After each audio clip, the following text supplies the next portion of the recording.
Bapa di surga, saat ini kembali kami mau mendengarkan firman-Mu. Urapi kami dengan kuasa Roh Kudus-Mu ya Tuhan, untuk kami dapat mengerti, memahami, dan merenungkannya dalam hidup kami hari lepas hari. Kami sambut firman-Mu pagi ini dengan sukacita di dalam nama Yesus.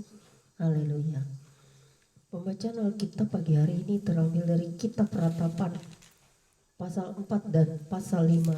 Pasal 4 ayat 1 hingga dengan ayat yang ke-22 dengan perikop sengsara Sion yang dahsyat yang berbunyi demikian. Sungguh pudar emas itu, emas murni itu berubah, batu-batu suci itu terbuang di pojok tiap jalan. Anak-anak Sion yang berharga, yang setimbang dengan emas tua, sungguh mereka dianggap belanga-belanga tanah, buatan tangan tukang periuk. Serigala pun memberikan teteknya dan menyusui anak-anaknya, tetapi putri bangsaku telah menjadi kejam, seperti burung unta di padang pasir. Lidah bayi melekat pada langit-langit karena haus, kanak-kanak meminta roti, tetapi tak seorang pun yang memberi. Yang biasa makan yang sedap-sedap mati bulur di jalan-jalan. Yang biasa duduk di atas bantal kirmisi terbaring di timbunan sampah. Kedurjanaan putri bangsaku melebihi dosa Sodom, yang sekejap mata dibongkar bangkir tanpa ada tangan yang memukulnya. Pemimpin-pemimpin lebih bersih dari salju dan lebih putih dari susu. Tubuh mereka lebih merah daripada mercan, seperti batu nilam rupa mereka. Sekarang rupa mereka lebih hitam daripada celaga, mereka tidak dikenal di jalan-jalan. Kulit mereka berkerut, pada tulang-tulangnya mengering seperti kayu. Lebih bahagia mereka yang gugur karena pedang daripada mereka yang tewas karena lapar, yang merana dan mati sebab tak ada hasil ladang.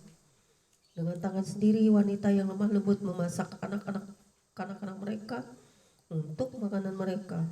Tatkala runtuh putri bangsaku, Tuhan melepaskan segenap amarahnya, mencurahkan murkanya yang menyala-nyala, dan menyalakan api di Sion yang memakan dasar-dasarnya. Tidak percaya raja-raja di bumi, pun seluruh penduduk dunia, bahwa lawan dan seteru dapat masuk ke dalam gapura-gapura Yerusalem. Hal itu terjadi oleh sebab dosa nabi-nabinya dan kedurjanaan imam-imamnya yang di tengah-tengahnya mencurahkan darah orang yang tidak bersalah. Mereka terhuyung-huyung seperti orang buta di jalan-jalan, cemar oleh darah, sehingga orang tak dapat menyentuh pakaian mereka. Singkir, najis, kata orang kepada mereka. Singkir, singkir, jangan sentuh. Lalu mereka lari dan mengembara. Maka berkatalah bangsa-bangsa, mereka tak boleh tinggal lebih lama di sini. Tuhan sendiri mencerai beraikan mereka, tak mau lagi yang memandang mereka. Para imam tidak mereka hormati dan orang-orang tua tidak mereka kasihani. Selalu mata kami merindukan pertolongan tetapi sia-sia. Dari menara penjagaan kami menanti-nantikan suatu bangsa yang tak dapat menolong. Mereka mintai langkah-langkah kami sehingga kami tak dapat berjalan di lapangan-lapangan kami. Akhir hidup kami mendekat, hari-hari kami sudah genap. Ya, akhir hidup kami sudah tiba. Pengejar-pengejar kami lebih cepat daripada burung Raja Wali di angkasa. Mereka memburu kami di atas gunung-gunung, menghadang kami di padang gurun. Orang yang diurapi Tuhan, nafas hidup kami, tertangkap dalam pelubang mereka. Dia yang kami sangka dalam naungannya, kami akan hidup di antara bangsa-bangsa. Bergembira dan bersukacitalah hai putri Edom, engkau yang mendiami tanah Uz. Juga kepadamu piala akan sampai, engkau akan jadi mabuk lalu menelanjangi dirimu. Telah hapus kesalahanmu putri Sion, tak akan lagi Tuhan membawa engkau ke dalam pembuangan.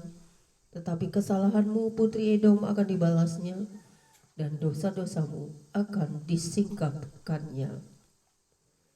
Dan pasal 5 ayat 1 hingga dengan ayat yang ke-22 dengan perikop doa untuk pemulihan yang berbunyi demikian. Ingatlah ya Tuhan apa yang terjadi atas kami. Pandanglah dan lihatlah akan kehinaan kami. Milik pusaka kami beralih kepada orang lain, rumah-rumah kami kepada orang asing. Kami menjadi anak yatim tak punya bapa, dan ibu kami seperti janda.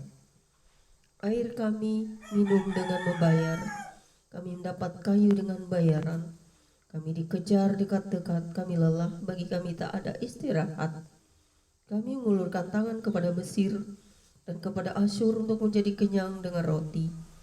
Bapak-bapak kami berbuat dosa, mereka tak ada lagi, dan kami yang menanggung kedurjanan mereka.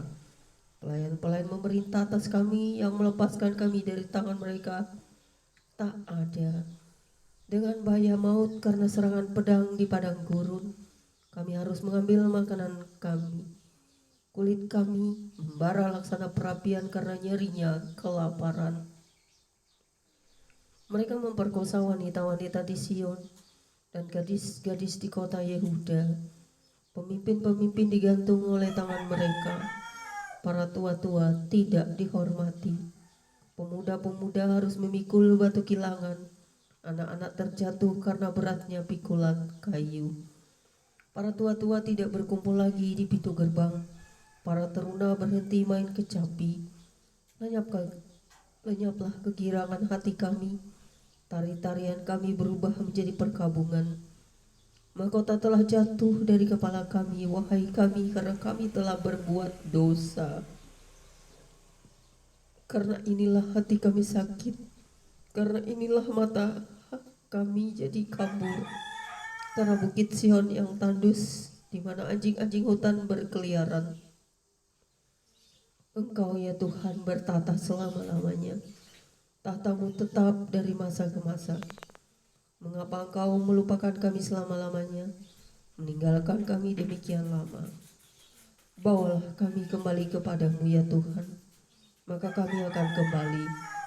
Baharuilah hari-hari kami seperti dahulu kala. Atau apa Engkau sudah membuang kami sama sekali? Sangat murkakah Engkau terhadap kami? Amin. Firman-Mu pagi ini Tuhan, biarlah kami dapat mengerti, memahami, dan merenungkannya. Terpujilah Engkau Tuhan Allah Israel, Allah semesta alam, Tuhan seluruh umat manusia, yang selalu menjadi kekuatan dan perisai hidup kami di dalam karya-Mu melalui Yesus Kristus. Haleluya. Amin.